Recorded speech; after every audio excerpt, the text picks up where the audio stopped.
Vous avez l'habitude que sur cette chaîne on vous parle de smartphones, et bien aujourd'hui on va vous parler de produits avec des batteries, mais ils ont 4 roues, c'est les voitures électriques. Du coup on va essayer de faire la lumière ensemble sur les voitures électriques qui ont le plus d'autonomie, le plus de performance, celles qui ont le meilleur rapport qualité-prix, celles qui sont le moins chères, et surtout on va s'intéresser aux voitures électriques chinoises qui arrivent mais vraiment en masse cette année et en 2023 en France et en Europe.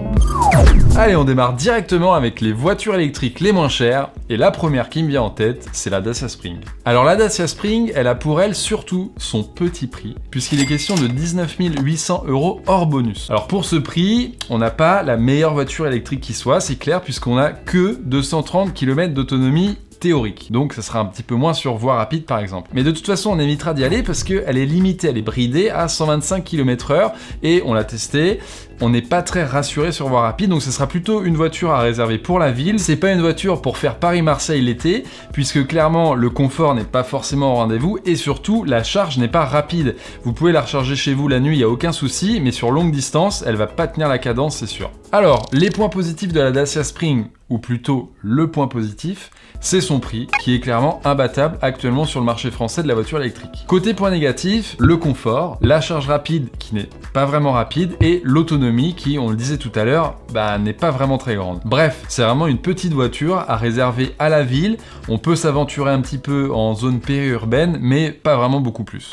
Alors, si vous cherchez une alternative à la Dacia Spring, j'ai une voiture pour vous, il s'agit de la Leapmotor T03. C'est une voiture qui nous vient tout droit de Chine et qui arrive en France en fin d'année. On ne connaît pas encore son prix, mais on imagine qu'il tournera autour des 20 000 €. Et pour ce prix, on aura une autonomie mixte annoncée à 280 km, ce qui serait mieux que la Dacia Spring, mais en revanche, on ne connaît pas encore sa tenue de route, son confort, etc., puisque nous n'avons pas pu la tester encore en France. Si vous avez un petit peu plus de moyens et que vous voulez une voiture avec un peu plus d'autonomie, un peu plus de performance et que vous recherchez en fait le meilleur rapport qualité-prix, j'ai deux voitures pour vous. Alors on commence avec la Peugeot i208. Pour 33 000 €, la petite compacte française propose une autonomie de 362 km et attention puisque celle-ci va passer à 400 km à partir de 2023, mais en tout cas la version actuelle fait 362 km, ce qui est suffisant pour la plupart des usages, que ça soit en ville, sur autoroute même, puisqu'elle a la charge rapide et ça c'est vraiment un bon point. Franchement, on n'a pas grand chose à leur reprocher. Cette voiture-là, j'ai eu la chance de la tester. Il y a une tenue de route qui est vraiment top. On a l'impression d'avoir un petit karting et franchement, il y a du répondant sous la pédale. Enfin, c'est vraiment très très cool à conduire. Donc on résume. Les points forts de la Peugeot i208, ça va être son autonomie, sa charge rapide et son confort tenue de route. Et du côté des points négatifs, il n'y en a pas beaucoup, mais on va quand même les citer. Le premier, c'est qu'à l'avant, on trouve le moteur. Donc il n'y a pas de coffre à l'avant. Mais par exemple, sur une Model 3 de Tesla, à l'avant, il n'y a pas de moteur. À l'avant, il y a un petit coffre. Un tout petit, mais un petit coffre. Et le dernier point, c'est l'infotainment. L'interface est pas vraiment ergonomique. Selon nous, ça manque un peu de personnalisation. Il y a des boutons qui sont situés à des endroits, on se demande un petit peu pourquoi. Et surtout, la caméra de recul. Mais genre, la caméra de recul, t'as l'impression que c'est un petit écran 480p qui est affiché là. Tu vois pas grand chose, et ça, c'est assez choquant sur une voiture 2022, quand tu compares à d'autres modèles, en effet, où là, la caméra, elle est énorme. T'as l'impression que c'est de la 4K, etc. Là, ça n'a rien à voir. Et maintenant, on va passer à la MG4. Et attention, parce que la MG4, c'est la bombe de l'année 2022. Quand MG a annoncé le prix de la MG4, à la rédac, on était sous le choc. 28 990 €. C'est vraiment l'une des voitures électriques les moins chères, avec, attention, tout ce qu'il y a à l'intérieur. C'est autonomie de 350 km pour la moins chère, mais si on rajoute quelques milliers d'euros de plus, on passe à 450 km d'autonomie. Et là, c'est un excellent rapport qualité-prix, autonomie-prix, enfin, c'est vraiment la folie. En termes de performance, très bien aussi. La recharge rapide, très bien aussi. Il y a l'option pour la pompe à chaleur. À l'intérieur, il y a de la place pour les valises à l'arrière. Enfin, c'est une compacte qui est pas trop petite. C'est vraiment la bonne surprise de l'année et qui est déjà possible de le commander et qui arrive là d'ici quelques semaines en concession. Alors, on l'a pas encore testé, donc on attendra avant de se faire un avis sur le confort, la tenue de route, etc. La fiche technique, elle donne vraiment envie et donc c'est pour ça qu'on va quand même pouvoir récapituler les points forts et les points faibles en théorie. La MG4 a beaucoup de points positifs sur le papier. Le prix, l'autonomie, la charge rapide et les performances. Du côté des points négatifs, pour l'instant on n'en voit qu'un seul, vraiment peut-être problématique, c'est le réseau de concessionnaires qui est moins étendu que la concurrence, même si quand même ils existent en France depuis quelques années, donc ils sont quand même présents dans l'Hexagone, mais un petit peu moins que la concurrence. Et quand on testera la voiture, peut-être qu'on trouvera d'autres points négatifs, et on vous le dira à ce moment-là. Allez, on passe maintenant aux meilleures performances. Le muscle. Les muscles cars. Mais à prix abordable. Parce que sinon ça aurait été simple, on aurait cité la Tesla Model S Plaid, et puis là tout le monde aurait été d'accord avec le 0 à 100 en moins de 2 secondes. Mais bon, à 140 000 €, je suis pas sûr qu'elle aurait été bien accueillie. La première place de ce classement, c'est la Opel Corsa i. Elle n'a rien à voir avec la Peugeot i208 au niveau visuel, mais pourtant au niveau technique, c'est exactement la même chose. Donc la même autonomie, la même puissance, etc. Mais puisqu'elle a un aérodynamisme un peu différent, elle réussit à passer le 0 à 100 en 8.1 secondes versus 8,3 pour la Peugeot. Niveau autonomie, on est quasiment aussi bon que la i208 avec 359 km d'autonomie, c'est 3 km de moins. On imagine qu'il y aura une version à peu près 400 km d'autonomie en 2023 comme pour sa cousine la i208, et sinon pour le reste c'est assez similaire, donc c'est pas une très grande voiture, donc pas beaucoup de place dans le coffre, pas forcément beaucoup à l'arrière, c'est pas une voiture pour traverser l'Europe, mais elle peut quand même le faire parce que, comme la Peugeot, la charge rapide, une bonne autonomie, des bonnes performances, un bon confort, une bonne tenue de route, bref, une bonne voiture. L'alternative de la Opel Corsa i dans le domaine des performances, ça va être la MG4. Alors oui, vous allez me dire, mais tu en as déjà parlé.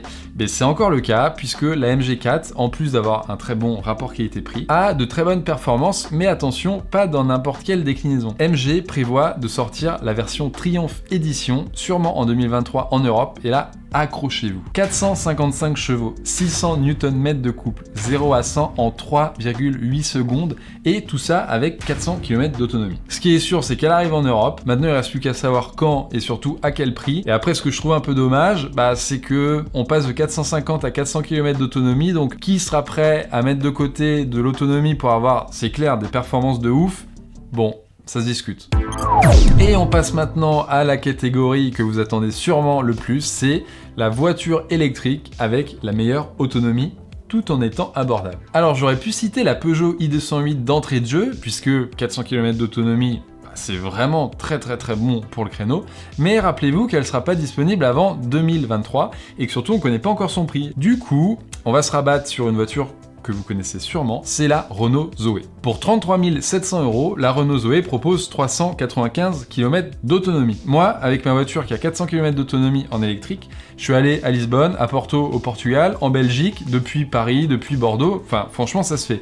Il faut juste un élément, c'est la recharge rapide. Et c'est vrai que la Renault Zoé, elle a pas forcément ça pour elle. En effet, la Renault Zoé se limite à 50 kW en puissance de charge. En gros, c'est-à-dire elle est 2 fois moins puissante en recharge, 2 fois moins rapide que la Peugeot 208 par exemple. Donc sur les longs trajets, c'est ça qui va bloquer un peu. Mais à côté de ça, elle a une puissance de recharge beaucoup plus rapide que la concurrence, puisqu'elle est à 22 kW, c'est à peu près le double de ce que fait la concurrence, et même Tesla par exemple qui se limite à 11 kW sur les bornes à domicile ou sur les bornes publiques sur le trottoir par exemple en ville. Allez, on passe sur les points forts et les points faibles de la Renault Zoé. Dans les points forts, ça va être son autonomie, son prix et son comportement routier qui est rassurant, qui est sain. Dans les points faibles, en revanche, il y aura donc la puissance de recharge rapide qui n'est pas assez élevée, le plaisir de conduite, franchement, il est pas vraiment là. Tout à l'heure, on parlait de la Peugeot i208 qui était fun, là, pas du tout, on est vraiment sur un utilitaire, plus ou moins, vraiment. Et le design et la conception un peu vieillissante, puisque, faut le rappeler quand même, Renault a été précurseur. La Renault Zoé est en vente depuis 2012, ça fait 10 ans qu'elle est en vente, alors ok, elle a été restylée en 2019, et notamment l'infodivertissement a été mis à jour, mais on sent quand même une conception un peu vieillotte, et d'ailleurs, elle est en fin de vie, puisque d'ici 1 à 2 ans, il y a la R5 de Renault qui va venir prendre le relais.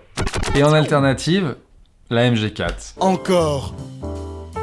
Ça fait beaucoup là, non? Et c'est là où on se rend compte que MG a fait fort avec la MG4, puisque là, elle truste quand même beaucoup de place dans le classement. Et pour l'autonomie, c'est simple, elle existe en 2 versions différentes, 350 et 450 km d'autonomie. Et comme on peut le voir dans ce segment de prix, encore une fois, on a quand même 450 km d'autonomie, ce qui n'est pas rien, avec en plus une charge rapide. Donc je vais pas vous refaire la liste des points forts et des points faibles de la MG4. J'ai hâte de la tester pour vraiment qu'on puisse se faire un avis dessus, mais MG risque de faire mal aux constructeurs européens sur ce coup. Alors là, on vous a fait la liste des voitures qui étaient commercialisées actuellement en France, qui étaient des bons rapports qualité-prix, bonne performance, bonne autonomie, etc. Là, on arrive sur une catégorie un peu différente, c'est les voitures qui vont sûrement arriver dans le futur, genre 2023 en France, qui risquent de faire mal elles aussi, que ce soit avec le prix, les performances, l'autonomie, la recharge rapide. Alors la première, c'est la Funky Cat de Aura, un constructeur chinois en effet inconnu pour le moment en France. La voiture arrive cette année en Grande-Bretagne à peu près 36 000 €. Pour le prix, il y a un peu plus de 300 km d'autonomie, des performances qui sont vraiment bonnes sur le papier du moins, et l'habitabilité, j'étais impressionné parce que c'est une petite compacte, mais à l'arrière, il y a de la place aux jambes, à l'avant, il y a de la place, dans le coffre, il y a de la place, enfin, on sent que c'est vraiment une voiture qui a été conçue et développée sur une plateforme dédiée pour l'électrique, et vraiment ça se ressent. Il y a des couleurs à l'intérieur, c'est très fun, c'est très sympa, enfin, je pense que ça peut vraiment cartonner. Ça a un petit esprit Fiat 500 un peu mini. Ça, je pense, c'est... Ouais, vraiment, on en verra beaucoup en France. Hein. Alors, un autre constructeur dont on peut parler, c'est NIO. Alors, pareil, NIO, ils étaient juste présents en Norvège depuis 1 an ou 2, je crois, quelque chose comme ça, avec un véhicule, c'est un SUV. Et là, ils arrivent très fort en Europe, et notamment en France. Et c'est la NIO ET5, la NIO ET7 et la NIO ES7. Et alors comme ça vous dit sûrement rien, mais si je vous dis voiture électrique avec 1000 km d'autonomie, là ça va vous parler. Et en gros, c'est ce que promet le constructeur. Alors ça reste de la théorie, c'est aussi des chiffres chinois. En Europe, l'homologation est un peu plus dure, on va dire, un peu plus drastique. Et par exemple, 1000 km d'autonomie, en France, ça va transformer plutôt en 850, ce qui est quand même énorme, puisque la Mercedes EQS, je le rappelle, qui est à l'heure actuelle la voiture la plus autonome en Europe, c'est plutôt 720-730 km. Donc là, c'est très fort. Bon, pour le faire, il n'y a pas de recette miracle, ils ont une batterie énorme. Ils ont une batterie de 150 kWh. À titre de comparaison, la Mercedes c'est 107, je crois, 110 kWh. La Tesla c'est à peu près 100, donc 50% de plus. Donc c'est pour ça aussi qu'ils ont une autonomie énorme. Donc la batterie elle va être grande, lourde. La voiture sûrement chère, mais c'est les Chinois, donc ils peuvent nous réserver des bonnes surprises. À voir, on aura les prix d'ici quelques semaines. Allez, une dernière pour la route, la voiture électrique du constructeur chinois BYD pour Build Your Dream, construis tes rêves. C'est l'Atto 3, et pour 38 000 €, elle promet 420 km d'autonomie, une puissance de plus de 200 chevaux pour un 0 à 100 abattu en à peu près 7 secondes. Bref, vous l'aurez compris, les marques chinoises sont à surveiller de près, avec des tarifs vraiment abordables, des technologies, c'est eux qui construisent les batteries pour le moment, donc ils ont vraiment les technos entre les mains. Ils vont arriver, ils vont révolutionner certains segments de la voiture électrique, donc si vous voulez en savoir plus, n'hésitez pas, abonnez-vous parce qu'on va faire d'autres vidéos sur le sujet. Voilà.